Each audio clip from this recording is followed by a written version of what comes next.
Hello guys, আজকে আপনাদের জন্য নিয়ে এসেছি সর্ষে ইলিশ রান্না করব। এখানে নিয়েছি ইলিশ মাছ, পেঁয়াজ কুচি, কাঁচামরিচ, সরিষা বাটা।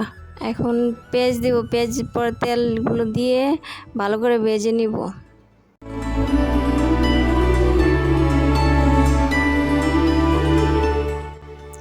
এখন দিয়ে দিব লবণ, হলুদ, মরিচ দিয়ে ভালো করে কষায় নিব।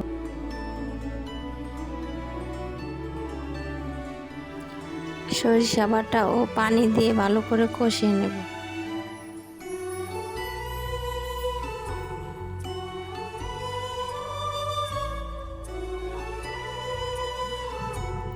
একটু নাড়াচাড়া দিয়ে একটু সরিষার তেল দিয়ে দিব। এখানে সরিষার তেল দিলে একটু টেস্টটা বাড়ে। ভালো একটা কালার চলে আসার পরে ইলিশ মাছগুলো দিয়ে দেব। ইলিশ মাছ দেওয়ার পর কাঁচামরিচগুলো দিয়ে দেব। কিছুক্ষণ পরে ইলিশ মাছগুলো একটু উল্টে পাল্টে নেব।